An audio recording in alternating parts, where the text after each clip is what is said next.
Good afternoon. You're listening to Eye on the Valley right here on CIVL 101.7 FM, broadcasting to the Fraser Valley, broadcasting from the University of the Fraser Valley's Abbotsford campus on the traditional and unceded territory of the Stolo people. I have a very special episode for you, an interview with former Finance Minister and former Minister of Health, Mike Jong, MLA for Abbotsford West, and we will be talking about the crime situation in the Fraser Valley and all across British Columbia and the doctor shortage that BC faces. Good afternoon. Thank you for joining us. I have the great privilege and pleasure to be joined by Mike Jong, MLA for Abbotsford West, and also the former Finance Minister of British Columbia and the former Minister of Health. Thank you, sir, for joining us.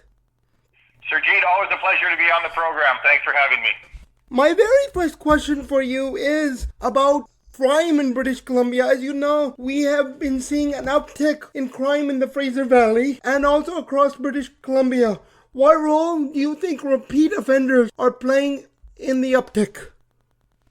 Well, I think uptick might be a bit of an understatement. We have seen a dramatic increase in violent crime, in assaults, to the point where people in Abbotsford and the Fraser Valley, right across British Columbia, really no longer feel safe in their own communities, and that's not acceptable. And as you pointed out, Sir G, a lot of that violent crime is being perpetrated by what we call repeat or prolific chronic offenders.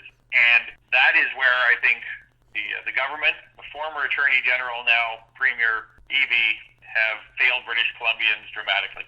What kind of policies do you think the government of BC have to implement to improve the crime situation, not only in the Fraser Valley, but across British Columbia as a whole? The first thing they need to do, Sir Jeet, is to accept that there is an issue. And throughout his 5 years as Attorney General, Mr. Evie denied there was even an issue. And as a result, actually contributed to the worsening of the situation. People are being charged for violent offenses. And yes, an important feature of our justice system is the presumption of innocence. And I'm a strong believer in that principle as someone who used to practice criminal law both for defendants and on the prosecution side. But when someone has been charged and convicted 10, 20, 30, 40 times in the last year, there is a real pattern. And asking for that person to be detained in jail pending their next trial is not unreasonable and is something that unfortunately has not taken place. So we see this phenomenon called catch and release, where the police are arresting someone, recommending they be charged with an assault, someone who has been convicted repeatedly in the past for similar offenses, and within 12 hours they're back on the street reoffending. And that is something Mr. Evie has refused to acknowledge and has really refused to do anything about. Do you think police forces across the province need to hire more police officers to deal with this problem? Well, there's always a policing element, but what I am hearing from my conversations with police officers on the street is just how discouraged they are that when they do arrest someone that they have arrested 20 times previously, that within 12 hours they are released back on the street and reoffending. So for police, I think what they would say is the justice system has to work hand in hand. There is the investigative and public safety dimension that the police provide, but if the remainder of the justice system, the prosecutorial service, the courts themselves, aren't placing the safety of the public at the top of the priority list, then all the work the police do will be for naught. And I believe you were the Attorney General also when you were in government. So if you had this opportunity to be Attorney General once again, how would you handle the situation differently?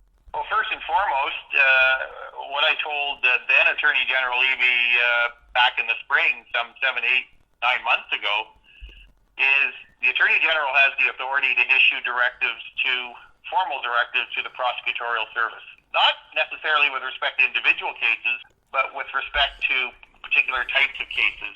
And I said then, and I say now, that formal directives to the prosecution service about the circumstances in which they must apply to the courts for the detention of individuals is warranted. Now look, at the end of the day, it's the courts and the presiding judges who make the decision. The prosecution service can only ask. But if they don't ask, these chronic repeat offenders aren't going to be detained.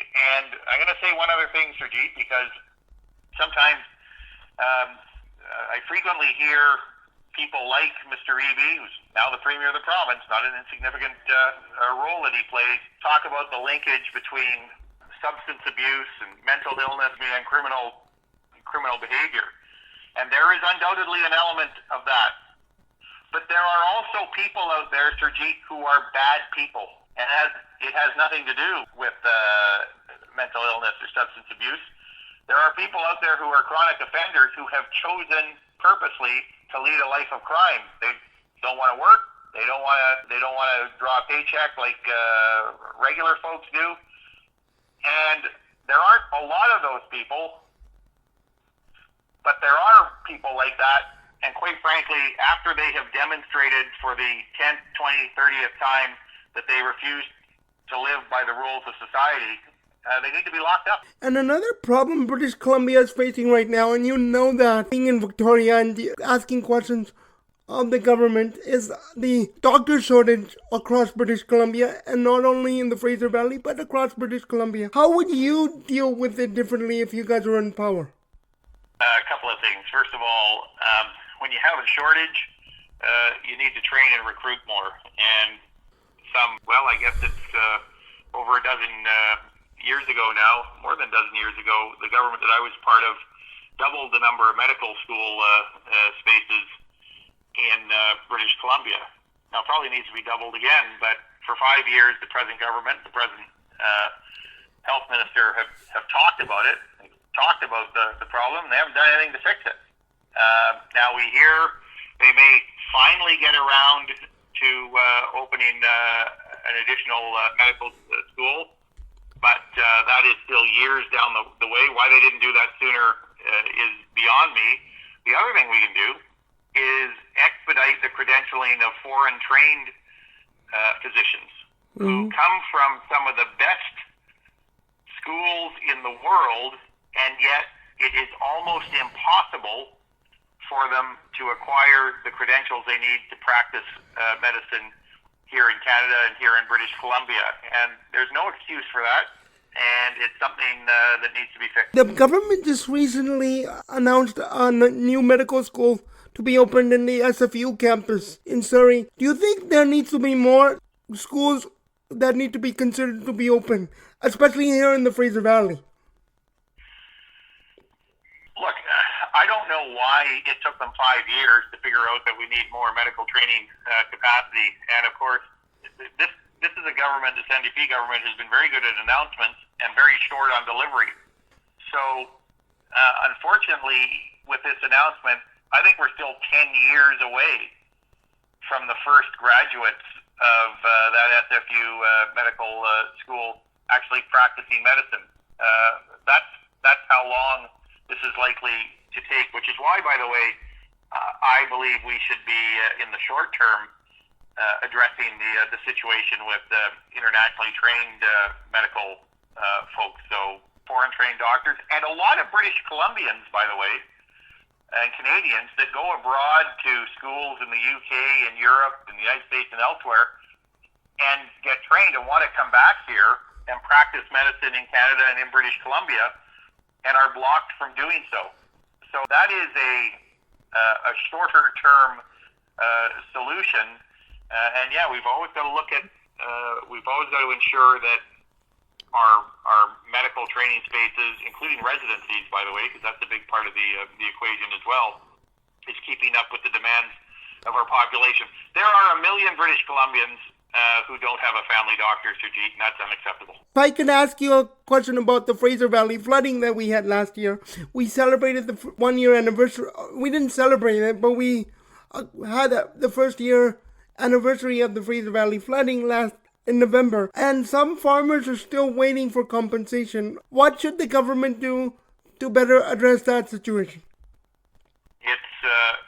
It's simply deplorable that it has taken as long. You and I both know families who continue to wait to receive any kind of meaningful assistance from the government. And when family farms include family homes, and of course, there was a trauma that extended both economically and emotionally when your home is 10 feet underwater. But for those farmers, even making decisions about whether to replant crops that have been compromised, berry fields that have been compromised that will never come back to full production, is dependent on a timely response from the government and timely assistance from the government. They just haven't seen it. And whilst you're right, we did actually celebrate the response from the community and the support that flowed from the community during that terrible time 1 year ago.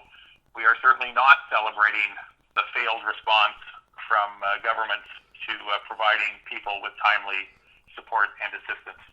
And what is your final message to people listening to this interview today, not only in the Fraser Valley, but across British Columbia?